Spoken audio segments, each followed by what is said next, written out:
बंगाल चुनाव से पहले बीजेपी को मिली बड़ी हार। दक्षिण के बड़े राज्यों में हो गया सुपड़ा साफ। मुख्य विपक्षी दल भी नहीं बन पाई बीजेपी। दक्षिण में एक बार फिर कांग्रेस ने दिखाया दम। एक महीने के अंदर 5 राज्यों में विधानसभा चुनावों का ऐलान हो जाएगा, लेकिन उससे पहले बीजेपी को बड़ा झटका लगा है। पार्टी के हिस्से बड़ी हार आई है। हार कितनी बड़ी है इसका अंदाजा इसी बात से लगाया जा सकता है कि बीजेपी दूसरे या तीसरे नंबर पर नहीं आई, बल्कि निर्दलीय और छोटी पार्टियों के बाद उसका नंबर आया है। तेलंगाना लोकल बॉडी के चुनाव में बीजेपी ने ताकत तो पूरी लगाई, लेकिन नतीजा उसकी उम्मीदों के खिलाफ निकला। तो कांग्रेस ने राज्य में बड़ी जीत हासिल की है। 2 साल पहले ही कांग्रेस ने तेलंगाना में सरकार बनाई थी और जनता ने कांग्रेस की सरकार को पूरे नंबर से पास कर दिया है। तेलंगाना में बीजेपी का कमजोर प्रदर्शन बड़े संकेत माना जा रहा है, क्योंकि अगले महीने जिन 5 राज्यों में विधानसभा चुनाव का ऐलान होना है, उनमें से 3 दक्षिण भारत के हैं और किसी भी राज्य में आज तक बीजेपी का मुख्यमंत्री नहीं बना है और इस बार भी तस्वीर में कोई बदलाव नहीं दिख रहा है। कम से कम तेलंगाना के नतीजे तो यही बताते दिख रही हैं। तो आज हम तेलंगाना में बीजेपी को मिली बड़ी हार को लेकर ही अपनी स्पेशल रिपोर्ट में करेंगे बात। नमस्कार, मैं आंचल।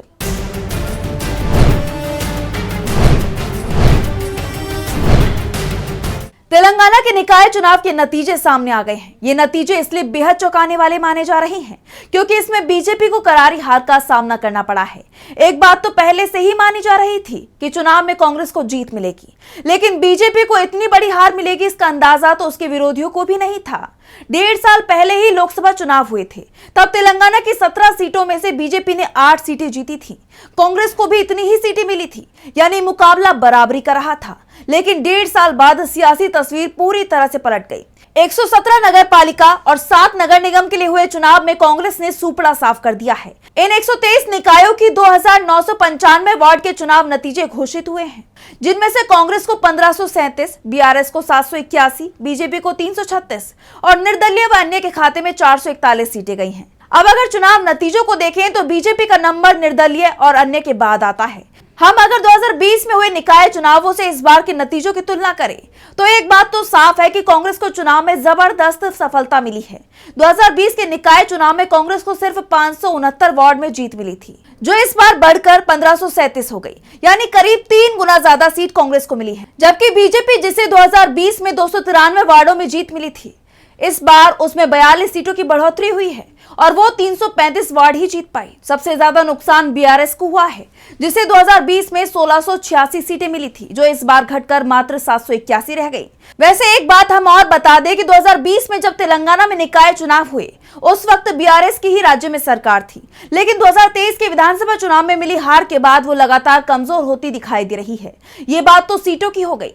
बीजेपी के लिए सबसे ज्यादा चिंता की बात तो यह है कि उसे किसी भी निकाय में बहुमत नहीं मिला है, यानी बीजेपी किसी भी निकाय में अपने दम पर ना तो मेयर बनवा सकती है और ना ही चेयरमैन।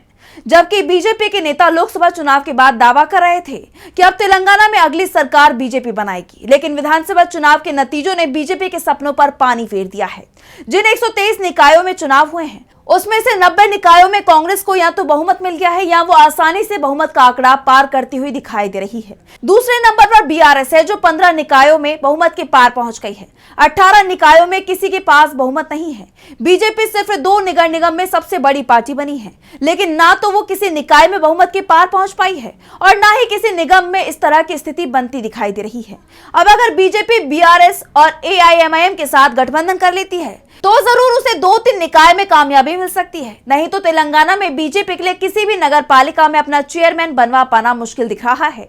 बीआरएस, जो 2020 के निकाय चुनाव में 90 से ज्यादा निकायों पर कब्जा करने में कामयाब रही थी, उसे बड़ा झटका जरूर लगा है और वो सिर्फ 15 निकायों में ही कब्जा कर पाई है। लेकिन चुनाव नतीजों में उसे ये राहत जरूर मिली है कि पार्टी का विपक्ष का जो दर्जा है वो बना हुआ है। बीआरएस को पहले बेहद कमजोर माना जा रहा था, लेकिन उसने बीजेपी की तुलना में काफी अच्छा प्रदर्शन किया है। यानी चुनाव नतीजों के बाद ये माना जा सकता है कि बीआरएस पहले से कमजोर हुई है तो बीजेपी के हिस्से करारी हार आई है। यानी चुनाव नतीजों के बाद ये माना जा सकता है कि एक तरफ बीआरएस पहले से कमजोर हुई है तो दूसरी तरफ बीजेपी के हिस्से करारी हार आई है। उसके सभी सपने टूट गए हैं। वैसे बात एआईएमआईएम की करें तो पिछले चुनावों की तुलना में नुकसान उसे भी हुआ है। 2020 में एआईएमआईएम को 87 सीटें मिली थी, जो इस बार घटकर 70 रह गई। एआईएमआईएम को इस नुकसान के पीछे बीजेपी को ही सबसे बड़ा कारण माना जा रहा है, क्योंकि ओवैसी की पार्टी पर लगातार बीजेपी को फायदा पहुंचाने के आरोप लगते रहे हैं। बीजेपी को जो हार मिली है उसकी झलक पार्टी के प्रदेश अध्यक्ष के बयान में ही दिखाई दे रही है। तेलंगाना बीजेपी के अध्यक्ष रामचंद्र राव दावा कर रहे हैं कि बीजेपी के खिलाफ सभी दल एकजुट हो गए हैं। राव का कहना है कि चुनाव नतीजों को देखकर हम ऐसा मान रहे हैं कि कांग्रेस, बीआरएस, एआईएमआईएम और वामपंथी दलों ने मिलकर बीजेपी को हराने की साजिश रची।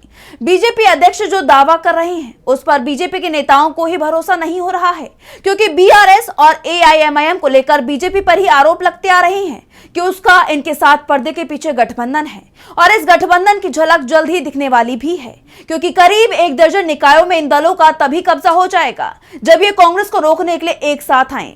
नहीं तो बीजेपी के लिए किसी भी निकाय में अपना चेयरमैन बनवा पाना बेहद मुश्किल दिखाई दे रहा है। वैसे करीब 1.5 महीने पहले ही तेलंगाना में पंचायत चुनाव के नतीजे भी सामने आए थे और इसमें भी बीजेपी चौथे नंबर पर ही दिखाई दी थी। यानी ग्रामीण रीजन हो या फिर शहरी क्षेत्र, तेलंगाना की जनता ने बीजेपी को पूरी तरह से खारिज कर दिया है। तेलंगाना में हुए निकाय चुनाव के नतीजों से कांग्रेस के लिए राहत की खबर मानी जा रही है, तो बीजेपी के लिए ये खबर चिंता बढ़ाने वाली है, क्योंकि तेलंगाना में इस बार बीजेपी ने पूरी ताकत लगाई थी। उसे उम्मीद थी कि कम से कम वो दूसरे नंबर की पार्टी तो राज्य में बन ही जाएगी। बीआरएस जो सत्ता हाथ से निकलने के बाद से लगातार कमजोर हो रही थी, उम्मीद थी कि वो बीजेपी से भी नीचे चली जाएगी, लेकिन बीजेपी का प्रदर्शन इतना खराब रहा कि पार्टी के नेता भी ये समझ नहीं पा रहे हैं कि आखिर हुआ क्या।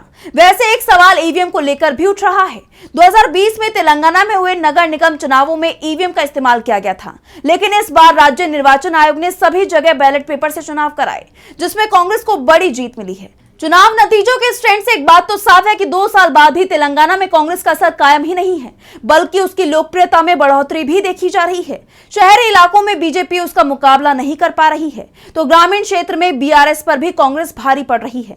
यानी भविष्य में अगर बीआरएस और बीजेपी मिलकर भी चुनाव लड़ते हैं, जिस बात के दावे लगातार किए जा रहे हैं, तो भी कांग्रेस को टक्कर देना मुश्किल दिखाई दे रहा है। निकाय चुनाव के नतीजे तो कम से कम इसी तरफ इशारा कर रही हैं। इस जीत पर कांग्रेस नेता राहुल गांधी का बयान भी आया है।